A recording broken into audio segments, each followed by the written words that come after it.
Welcome to Healing Generations, a podcast creating a dialogue uplifting the importance of healing, strengthening, and supporting our communities, and that addresses the disparities and inequities in communities of color. Healing Generations is brought to you by the Healing Generations Institute, a collaborative initiative of the National Compadres Network and the Brotherhood of Elders. Be sure to subscribe to stay up to date on our new releases.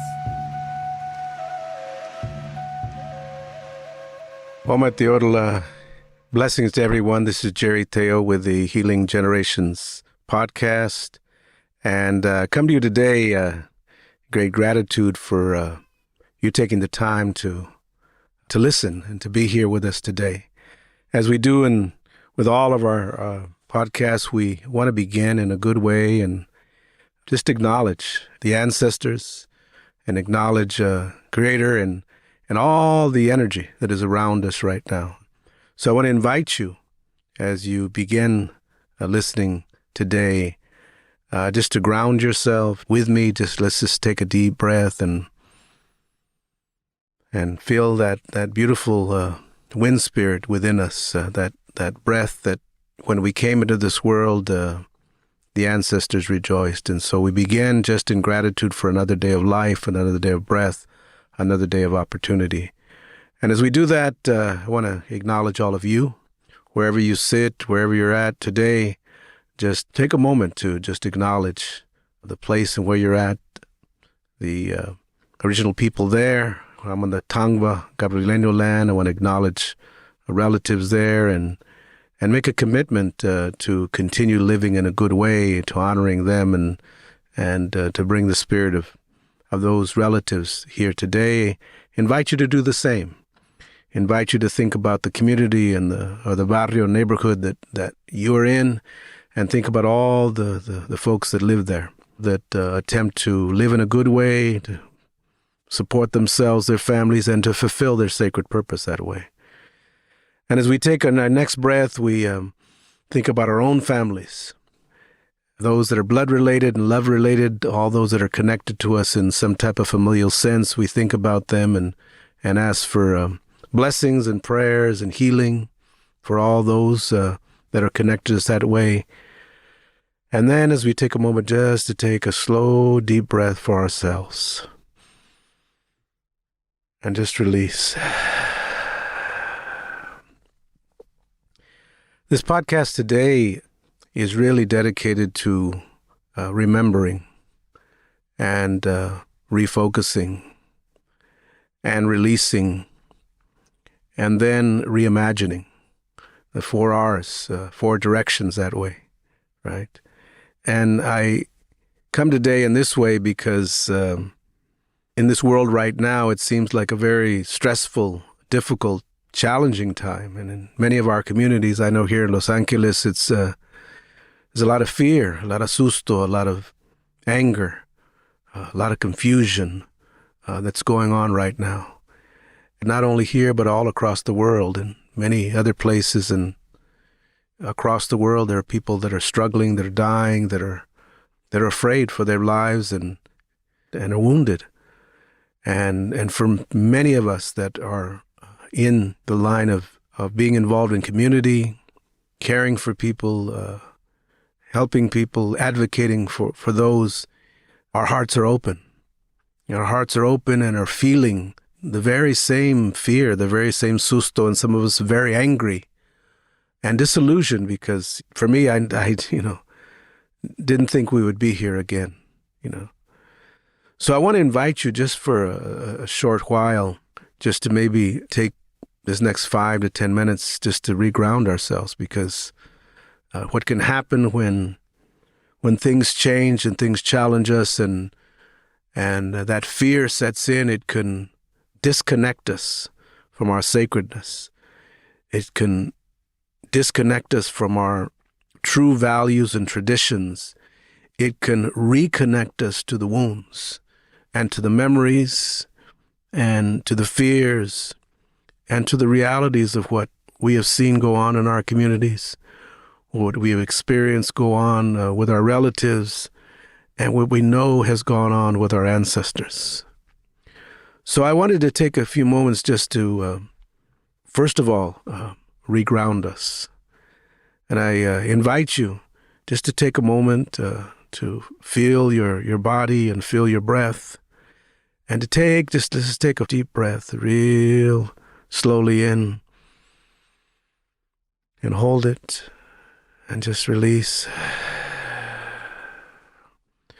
And as you do that, I want to remind you that that breath that you took there is connected to generations of warriors, generations of healers, generations of family, generations of people that carry a lot of medicine, that the spirit and the energy and the positive prayers and reflections and blessings that they carry are within us. And when we call to mind our ancestors that way, they wake up and they begin saying those prayers and singing those songs and lighting that medicine so that it can reach us and remind us of the sacredness that was within us, but also reminds us of the sacredness within this world. Sometimes in these real difficult, fearful situations, these horrible situations that we see going on, we forget and we believe that that's the reality of the world. But the reality of the world, I believe, is that there's more positive energy and more positive prayers, and there's more energetic spirit that flows in a good way. But we tend to forget. So I would like to remind us and reground us in that sense of sacredness, in a reminder that you are a blessing and you are sacred just the way you are. And within you, where you sit right now, you have the strength and the power to reverberate change and justice and healing and transformation. In the teachings of my indigenous culture, we're in the Sexto Sol. And the Sexto Sol, the prophecies tell us that this is a time of transformation. And what we know is in times of transformation, those that are in power and those that are in control and those that want the status quo are going to fight the transformation.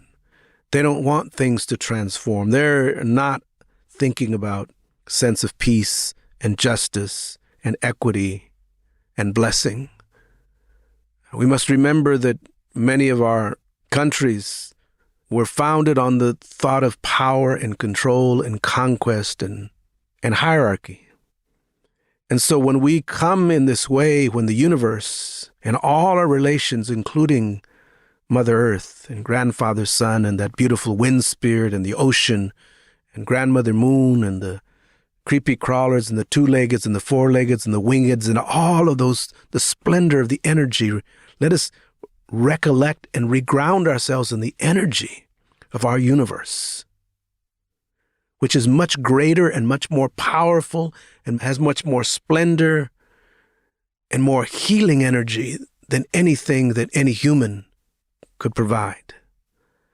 Let's reground ourselves in that. And I challenge you today to go out into nature, sit on that Mother Earth, breathe that sacred wind, feel that Tata Sol, that Grandfather Sun, touch that water wherever you're at, close to an ocean, put your hands in that ocean, feel that ocean next to a river, or if not, just in a pool of water.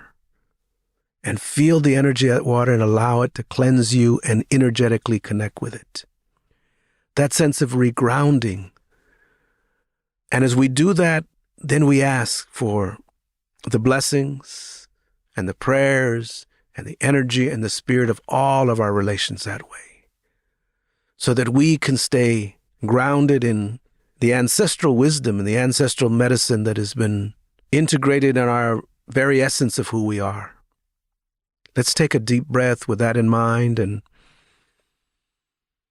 as you do that, say to yourself, I am sacred, I am a blessing, I am connected to the medicine of my ancestors, I am connected to the energy of all our relations.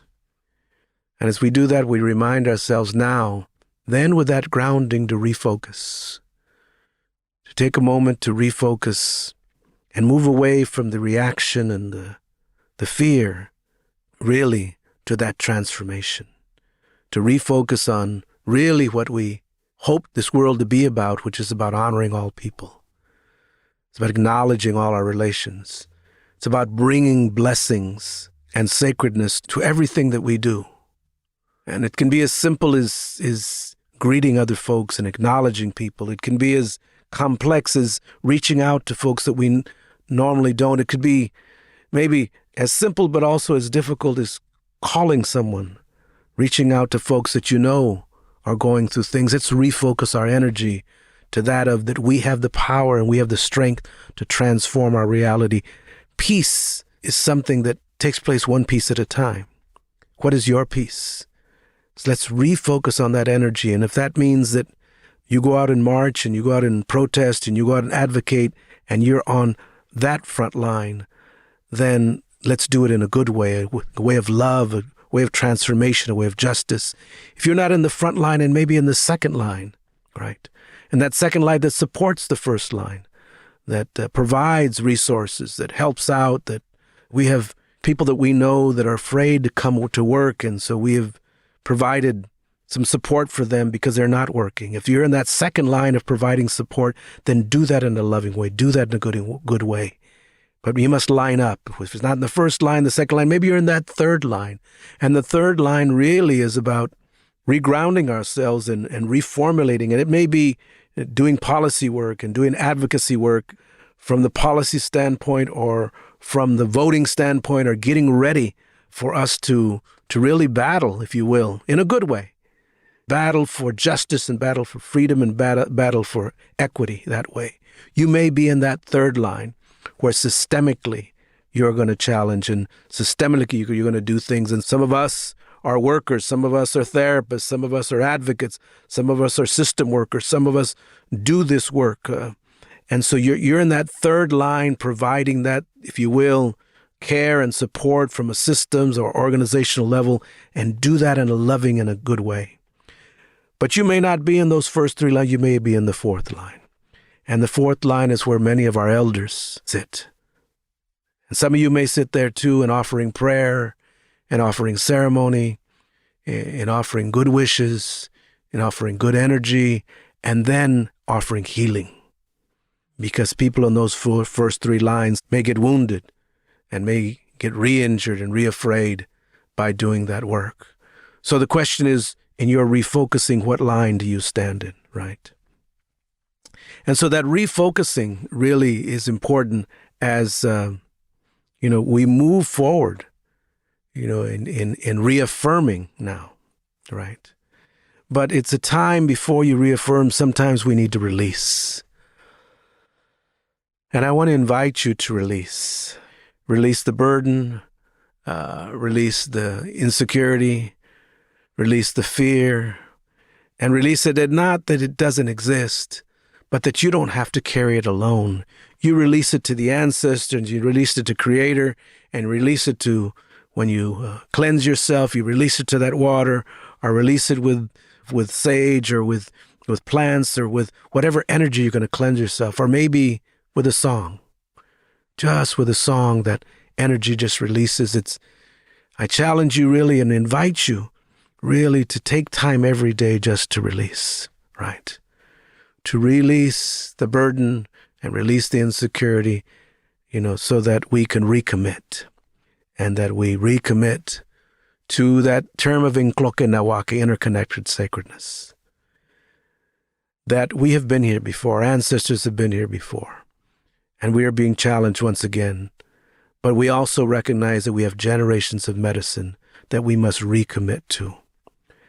And that starts with yourself, treating yourself in a good way, loving yourself, getting your own rest, eating correctly, making sure you're drinking enough liquids, moving, don't stay stagnant, and taking care of yourself. You're physically, emotionally, mentally, and spiritually, but then taking care of your relations in a good way. Your family, your extended family, your community.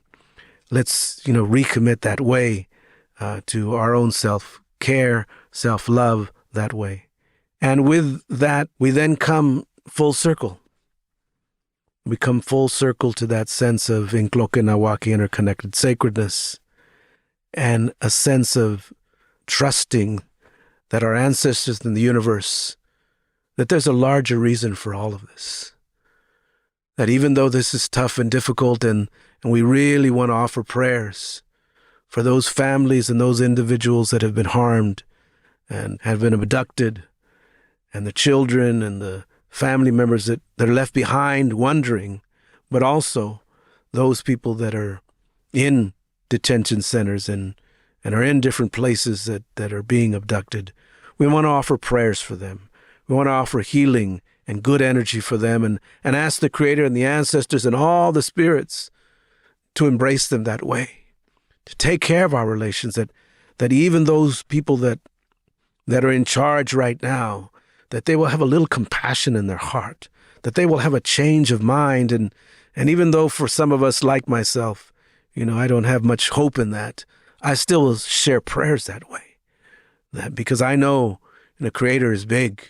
The ancestors' energy is really, really immense. And we have to remember that the grass is greener not on the other side, but where you feed. What are you feeding?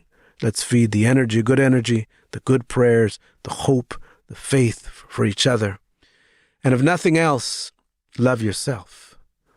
Bring that love and that energy and that hope to yourself. I really want to thank you all for taking this time. Share good energy with others. Call people that need maybe a call, or maybe they need some reaffirmation. Sit in circle with others that need a place to release and to reground. Use the medicine of our ancestors and our traditions and our cultures to reaffirm that we are on the right path. And as my grandmother would say, the circle will come around. You will be blessed. When you offer blessings, they will come back to you in a good way. This too shall pass, and we will get through this. But let us do it in a grounded, centering, sacred, blessed way. I want to thank you for listening today. Share this podcast with whoever you think needs it. And we invite you to go online and listen to our meditations and to our healing music. That sometimes we need that energetic flow of vibration to help us reground, to help us recenter, and to help us refocus as we go forward. Klasoko Matli, thank you very much, and may the Creator and the blessing of all our ancestors be with you. I hope. For more information about Healing Generations and the Healing Generations Institute, visit nationalcompadresnetwork.org and be sure to subscribe to stay up to date with our new releases.